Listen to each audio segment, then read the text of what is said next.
बागेश्वर धाम वाला बाबा धीरेन्द्र शास्त्री डरपोक है, ये मैं नहीं कह रहा हूं, बल्कि उसने खुद साबित कर दिया है। आखिर वो क्या मजबूरियां थी कि बागेश्वर धाम वाले बाबा को नागपुर से भागना पड़ा और अब पूरे देश में चर्चा का विषय बना हुआ है। ये बागेश्वर धाम वाला बाबा कब तक अंधविश्वास फैलाएगा, पूरी जानकारी आगे मैं विस्तार से आपको बताऊंगा। नमस्कार, मेरा नाम है नवीन कुमार नंदन और आप देख रहे हैं नेशनल दस्तक। हमारे देश में तमाम बाबा आते रहते हैं और जाते रहते हैं।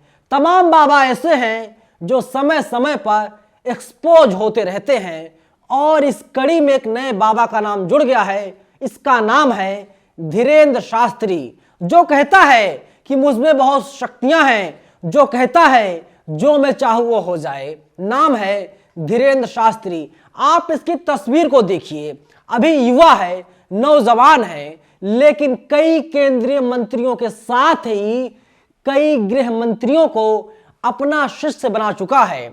नितिन गडकरी हो या नरोत्तम मिश्रा, ये लोग बाबा से आशीर्वाद लेने के लिए पहुंचते हैं और सच्चाई यही है, बाबा पाखंडी हैं।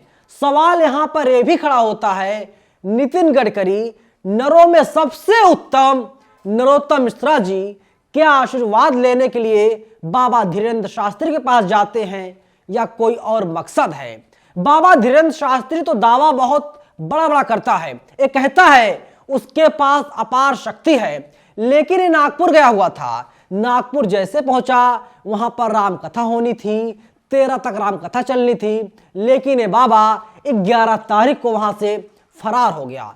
इसके खिलाफ केस दर्ज कर लिया गया, इसे चैलेंज दिया गया था। कुछ लोगों को रैंडमली उठाया जाएगा और उसके बारे में ये बाबा सच सच बता दे, बाबा को 30 लाख रुपए नगद इनाम दिया जाएगा। लेकिन बाबा के पास कोई ऐसी दैवीय शक्ति नहीं है। बाबा ने अपने पांव पीछे खींच लिए और इसके बाद नागपुर से 9-2-11 हो गया। इसका काम है अंधविश्वास फैलाना, इसका काम है लोगों को बरगलाना, जादू टोना करता है। लल्लन टॉप ने खबर छापी है, धीरेन्द्र कृष्ण शास्त्री जगह जगह जाकर श्री राम कथा करते हैं, साथ में अपना एक दिव्य चमत्कारी दरबार लगाते हैं। मानने वाले बहुत महिमा मंडन करते हैं। इस दरबार में बाबा को आपके बारे में सब पता होता है। ऐसी ही एक श्री राम चरित्र चर्चा महाराष्ट्र के नागपुर में आयोजित हुई थी। तय तो था कि ये कथा 13 जनवरी तक चलनी थी, लेकिन 2 दिन पहले यानी 11 जनवरी को ही संपन्न हो गई। क्यों? दरअसल नागपुर की एक संस्था ने धीरेन्द्र शास्त्री पर जादू टोना और अंधश्रद्धा फैलाने का आरोप लगाया और इस वजह से धीरेन्द्र शास्त्री को अपना कार्यक्रम छोड़ करके जाना पड़ा। अंधश्रद्धा उन्मूलन समिति के अध्यक्ष श्याम मानव ने कहा कि दिव्य दरबार और प्रेत दरबार की आड़ में धीरेन्द्र शास्त्री जादू टोना को बढ़ावा देते हैं।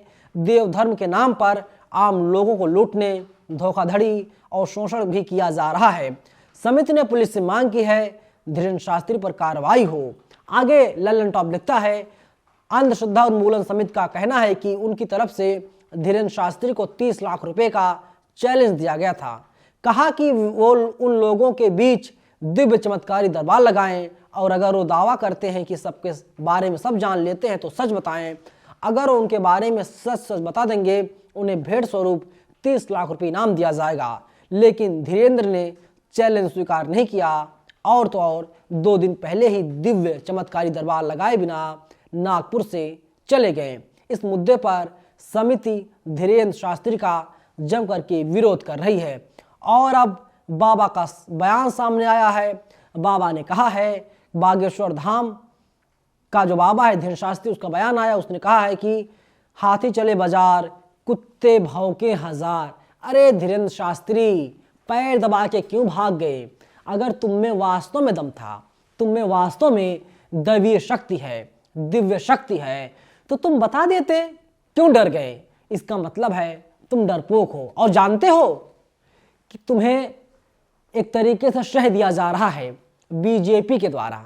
तमाम ऐसा सत्ताधारी नेता हैं जिनके द्वारा आपको शह मिल रहा है, तभी आप यहाँ पर हैं। आपके ऊपर केस दर्ज होना चाहिए या दर्ज नहीं होना चाहिए, इसका डिसीजन तो पुलिस करेगी। लेकिन अगर वास्तव में आपके पास कोई शक्ति थी, दैवी शक्ति थी, तो आप जवाब देते। आप कायरों की तरह पेड़ दिखाकर नहीं भागते। अब पूरा भारत आपसे सवाल पूछ रहा है, बाबा कहाँ चली गई आपकी दिव्य शक्ति? आप कहते हैं बड़े बड़े लोग आपके यहाँ आते हैं, चढ़ावा चढ़ाते हैं, आप में अपार शक्तियाँ हैं, तो अपार शक्ति के बारे में आपने लोगों को क्यों जानकारी नहीं दी? एक समिति के द्वारा चैलेंज किया गया, तो आपको चाहिए था आप चैलेंज स्वीकार करते और आपको 30 लाख रुपए बैठे बिठाए मिल जाते। लेकिन सच्चाई यही है, आप देश में, समाज में, मध्य प्रदेश में नफरत बो रहे हैं, पाखंड का प्रचार कर रहे हैं, अंधविश्वास फैला रहे हैं और आपके ऊपर अभी तक कोई कार्रवाई नहीं हो रही है। पता है क्यों? क्योंकि तमाम नेताओं का शह आपको लगातार मिल रहा है। दोस्तों, आपकी क्या राय है? ये जो धीरेन्द्र शास्त्री है, जो खुद को दैवी शक्ति भरपूर इंसान बताता है, उसके बारे में आप लोग क्या सोचते हैं? आप लोग अपनी राय हमें जरूर बताइएगा।